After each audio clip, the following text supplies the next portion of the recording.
ರಾಜ್ಯದಲ್ಲಿ ಮುಂಗಾರು ಮಳೆ ಅಬ್ಬರ ಜೋರಾಗಿದೆ. ಇದರ ನಡುವೆಯೇ ಬತ್ತಿ ಹೋಗಿದ್ದಂತಹ ಜಲಾಶಯಗಳ ನೀರಿನ ಮಟ್ಟ ಗಣನೀಯವಾಗಿ ಏರಿಕೆಯಾಗ್ತಾ ಇದೆ. ಜಲಾಶಯಗಳ ನೀರಿನ ಸಂಗ್ರಹದಿಂದ ಕೃಷಿ ಚಟುವಟಿಕೆಗಳು ಕೂಡ ಗರಿಗೆದರಿವೆ. ಹಾಗಿದ್ರೆ ಕರ್ನಾಟಕದ ಪ್ರಮುಖ ಜಲಾಶಯಗಳ ಇಂದಿನ ನೀರಿನ ಮಟ್ಟ ಎಷ್ಟಿದೆ ಅಂತ ಹೇಳಿ ನೋಡ್ತಾ ಹೋಗೋಣ.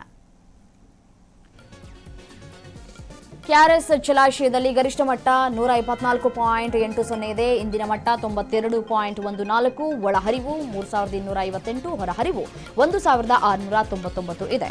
ಮುಂದಿನ ಜಲಾಶಯವನ್ನು ಗಮನಿಸ್ತಾ ಹೋಗೋದಾದ್ರೆ ಆಲಮಟ್ಟಿ ಜಲಾಶಯ ಗರಿಷ್ಠ ಮಟ್ಟ 519.60, ಇಂದಿನ ಮಟ್ಟ 519.25 ಇದೆ. ಒಳಹರಿವು 83,386, ಹೊರಹರಿವು 97,078 ಇದೆ. ಇನ್ನು ಮುಂದಿನ ಜಲಾಶಯ ಕಬಿನಿ ಜಲಾಶಯ ಗರಿಷ್ಠ ಮಟ್ಟ 2284 ಇದ್ದು ಇಂದಿನ ಮಟ್ಟ 2277.05 ಇದೆ. ಒಳಹರಿವು 8580, ಹೊರಹರಿವು 500 ಇದೆ.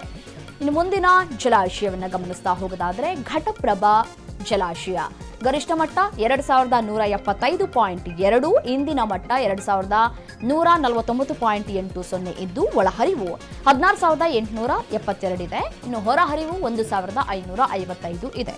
ಮುಂದಿನ ಜಲಾಶಯ ತುಂಗಭದ್ರಾ ಜಲಾಶಯ ಗರಿಷ್ಠ ಮಟ್ಟ 1,633, ಇಂದಿನ ಮಟ್ಟ 1,609.21 ಇದ್ದು ಒಳಹರಿವು 14,950 ಇದೆ. ಹೊರಹರಿವು 3,680 ಇದೆ. ಇನ್ನು ಮುಂದಿನ ಜಲಾಶಯವನ್ನು ಗಮನಿಸ್ತಾ ಹೋಗೋದಾದರೆ ಭದ್ರಾ ಜಲಾಶಯ ಗರಿಷ್ಠ ಮಟ್ಟ 186 ಇದ್ದು ಇಂದಿನ ಮಟ್ಟ 155.1 ಇದೆ. ಒಳಹರಿವು 6,777, ಹೊರಹರಿವು 180 ಇದೆ. ಇನ್ನು ಮುಂದಿನ ಜಲಾಶಯ ಮಲಪ್ರಭಾ ಜಲಾಶಯ 2,079.50 ಗರಿಷ್ಠ ಮಟ್ಟ, ಇಂದಿನ ಮಟ್ಟ 2,058.45 ಇದೆ. ಒಳಹರಿವು 2,536 ಇದ್ದು ಹೊರಹರಿವು 1,194 ಇದೆ. ಇನ್ನು ಮುಂದಿನ ಜಲಾಶಯವನ್ನು ಗಮನಿಸ್ತಾ ಹೋಗೋದಾದ್ರೆ ಮಾಣಿ ಜಲಾಶಯ ಗರಿಷ್ಠ ಮಟ್ಟ 595, ಇಂದಿನ ಮಟ್ಟ 580.48 ಇದೆ. ಒಳಹರಿವು 2,981 ಇದ್ದು ಹೊರಹರಿವು 100 ಇದೆ. ಇನ್ನು ಮುಂದಿನ ಜಲಾಶಯ ಲಿಂಗನಮಕ್ಕಿ ಜಲಾಶಯ ಗರಿಷ್ಠ ಮಟ್ಟ 1,819 ಇದ್ದು ಇಂದಿನ ಮಟ್ಟ 1,775.16 ಇದೆ. ಒಳಹರಿವು 16,455, ಹೊರಹರಿವು 2,305 ಇದೆ.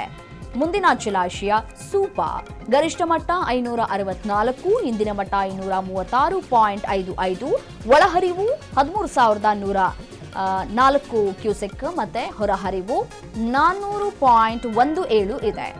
ಮುಂದಿನ ಜಲಾಶಯ ಹಾರಂಗಿ ಜಲಾಶಯ ಗರಿಷ್ಠ ಮಟ್ಟ 2,859, ಇಂದಿನ ಮಟ್ಟ 2,857.81, ಒಳಹರಿವು 4,613, ಹೊರಹರಿವು 4,854 ಇದೆ. ಇನ್ನು ಮುಂದಿನ ಜಲಾಶಯ ಹೇಮಾವತಿ ಜಲಾಶಯ ಗರಿಷ್ಠ ಮಟ್ಟ 2,922 ಇದ್ದು ಇಂದಿನ ಮಟ್ಟ 2,907.16 ಇದೆ. ಒಳಹರಿವು 5,197 ಇದ್ದು ಹೊರಹರಿವು 500 ಕ್ಯೂಸೆಕ್ಸ್ ಇದೆ.